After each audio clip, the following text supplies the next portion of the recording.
but you could feel a spirit. There's spirit in the oneness here of his love throughout. I'm sure he intervened with Christ to bring the highest temperature for the spring.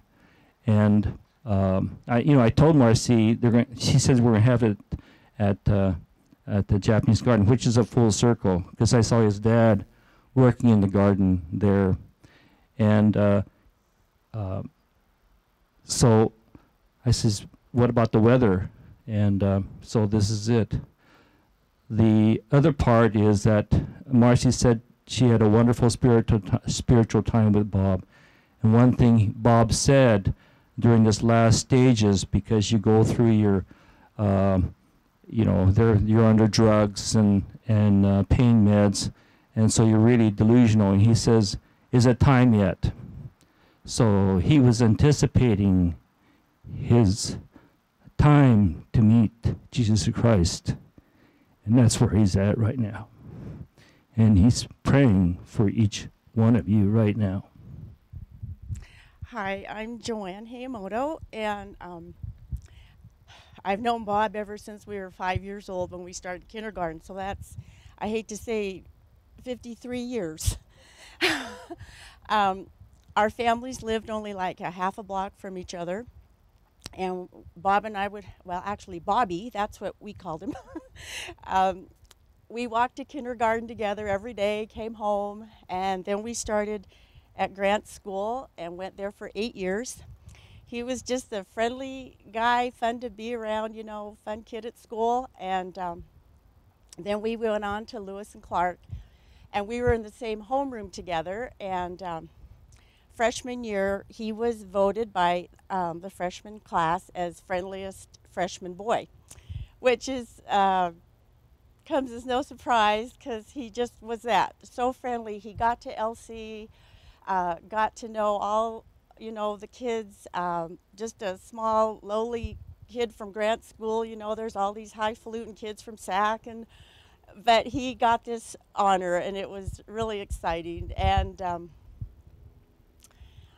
after graduation, we kind of went our separate ways. We never really saw each other, just would run into each other like at the store or something. And I think the last time I saw Bob was at Albertsons. I had to run there to get something, and I looked a mess, and I thought, oh, I have to run down there and get something. I'll just run in and run out. And I run in, and lo and behold, there's Bob. I thought, oh, my God. He's going to think, oh, my God, what happened to her? But he stopped and talked to me, of course, because that's just how he is. He's just a sweet, friendly guy. And so that was probably the last time I saw Bob, which, like I say, has probably been quite a long time ago. But so when I saw that he had passed, I was so shocked, and I just couldn't believe it. And Marcy was nice enough to send me an email. Oh, God, sorry. About his illness, and I'm a nurse, and I understood all that she told me, and I just want to say how sorry I am, offer you my deepest sympathy to your family. Thank you.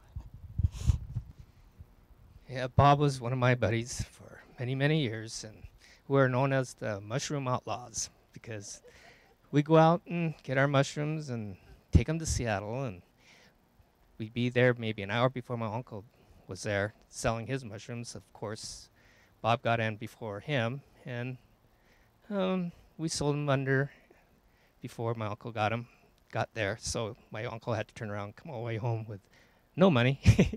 But we had a good time. And he was quite the fisherman, too. We loved to fish, and I remember this one time I was back in the boat.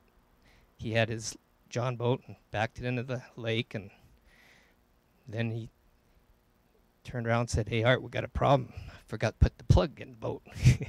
So it was like half full of water before we figured it out. But yeah, he's a good bud of mine, and gonna miss him, and that's about all I have to say. I'm Amanda's boyfriend, and he accepted me right away, and I heard that didn't really ever happen. And I know for a fact he'd be at the driving range today, and I'm going to miss his food. And I'm grateful that he taught her how to make gravy. And I'm just going to miss him a lot. He was a good man. I got a lot of stories about Bob.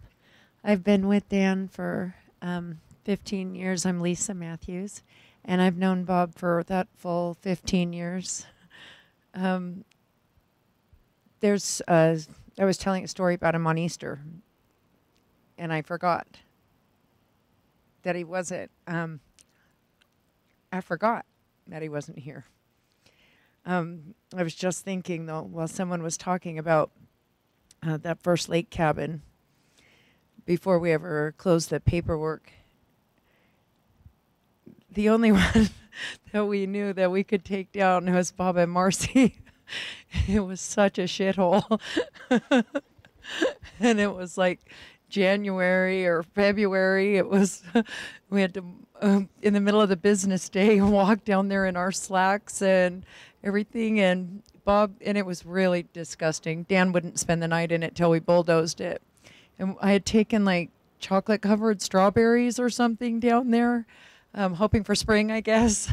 And we brought Bob in, and Marcy, after glaring at me coming down the snowy stairs, Bob looks around and goes, "Hey, this is great." I'm like, "Thanks, Bob." But I have a lot of memories of Bob, all of them just like that. All of them being schooled on the golf course in a much gentler way than my husband ever did, or Ron. No, they both, I can't say that. Both the Takeshita boys gave me invaluable information I still use every time I get into position. I just have a lot of great memories of Bob, and we really miss him. And R.I.P., brother.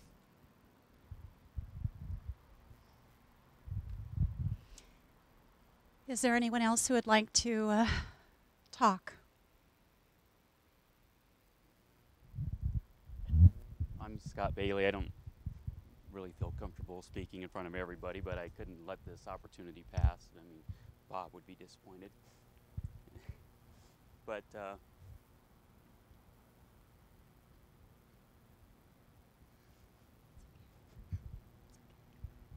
we all knew the same Bob. I mean, I hear all the stories, and I experienced all those things with Bob.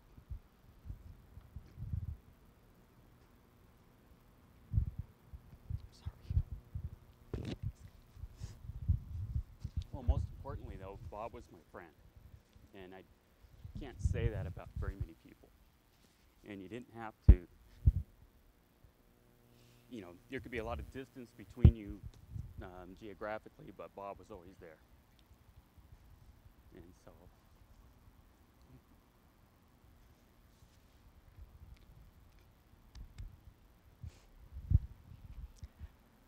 Wow, you guys. The love in this garden right now is truly amazing. I appreciate all the story that you shared about Bob. There's so many different facets to him, the man. We only got a snapshot of who he truly was and the people that he loved and cherished. We were truly blessed in you being all a part of our lives.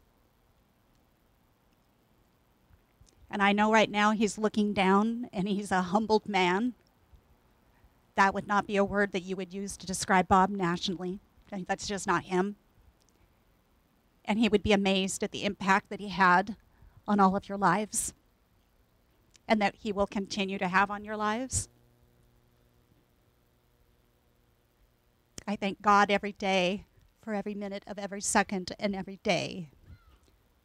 It was my honor to walk the road that I did with that man. I feel truly blessed. Thank you for coming.